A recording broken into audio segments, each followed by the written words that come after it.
For over 500 years, Niccolò Machiavelli's book, The Prince, has been shocking readers with its absolutely ruthless advice. It can feel cynical, immoral, sometimes even evil. But what if it's not really about a love for cruelty? What if it's a cold, logical guide to power in a world that just doesn't play by the rules? Okay, let's dive into this and decode some of the toughest ideas from one of history's most infamous books. Right off the bat, you get hit with a statement like this. It's jarring, right? It's incredibly cynical, and it immediately sets the stage for the worldview we're about to explore, one where your inheritance, your property, is valued more than your own family. And that really is the central question, isn't it? To understand Machiavelli's shocking advice, we first have to try and understand the world as he saw it. Because the logic behind all his ruthless recommendations, well, it only starts to make sense once you accept his grim starting point. So here's how we're going to break this all down. First, we'll take a quick look at why he wrote this book in the first place. Then we'll get to the absolute foundation of his philosophy, his pretty dark view of human nature.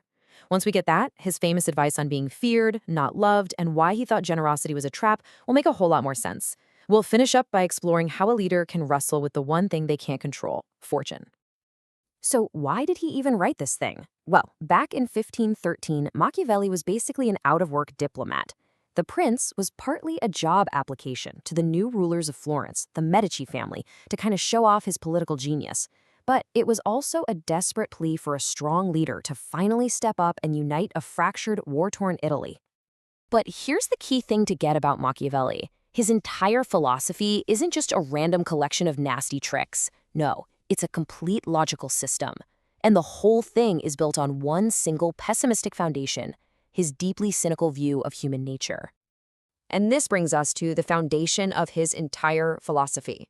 Machiavelli insisted that a successful ruler must deal with people as they are, not as they idealistically should be. He basically argued that any leader who assumes people are naturally good is just doomed to fail among so many who are not virtuous. So what did he think people were actually like? Well, this slide breaks it down. He saw people as fundamentally untrustworthy, completely self-centered, cowardly when it counts, and, on top of it all, easily fooled by what they see. Every single piece of his controversial advice is a direct response to dealing with these traits.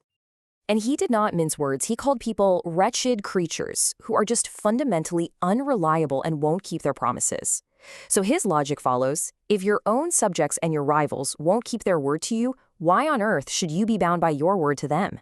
To survive, a prince has to be a better liar.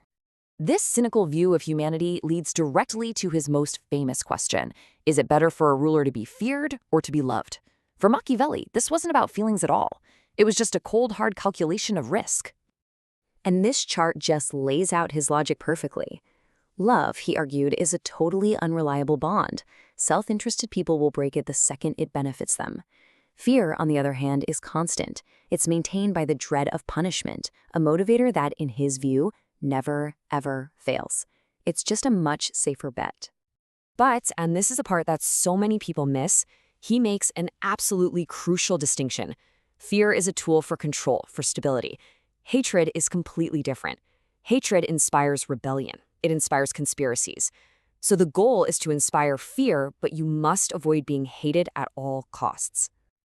And how do you do that? Well, he gives one simple, non-negotiable rule.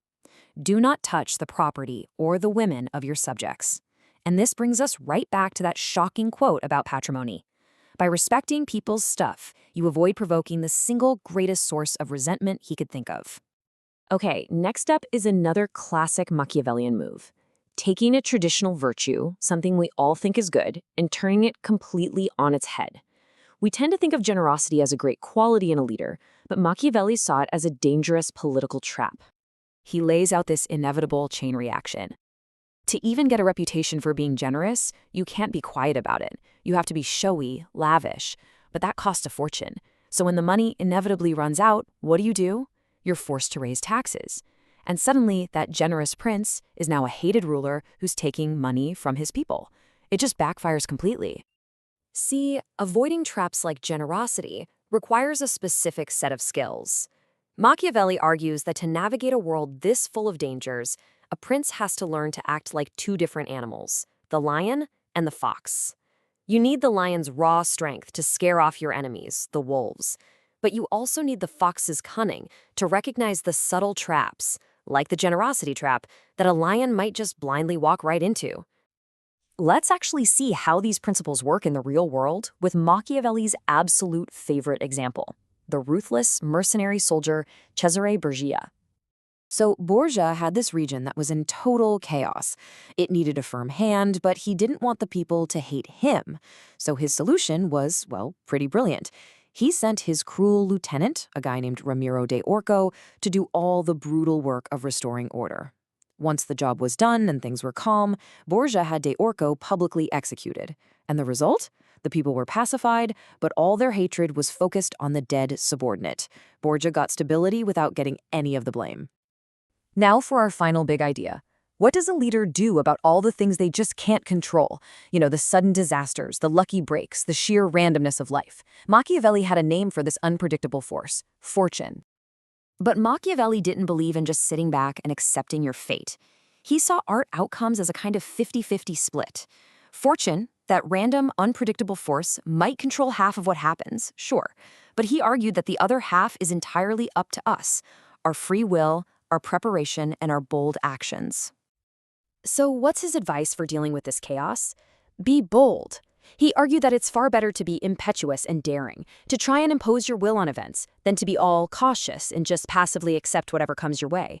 A great leader tries to shape fortune, not just endure it. So let's bring all this together. Machiavelli argues that a leader can survive being ruthless. They can survive being deceptive. They can survive being feared. But there are two things, two cardinal sins that will absolutely lead to ruin: being weak and being loathed. And this slide really sums up the ultimate survival guide. Rule number 1, do not be hated, and you achieve that by leaving people's property alone. And rule number 2, do not be despised or held in contempt, and you achieve that by never ever appearing weak, indecisive, or cowardly. These are the two non-negotiable rules. And that brings us to the final question we're left with today. His advice was born from a very specific time and place, for sure. But his assessment of human motivation, of power, and of the gap between how things appear and how they really are, well, it forces us to ask, in our own world, a world still full of appearances and self-interest, how much of this ruthless logic still applies?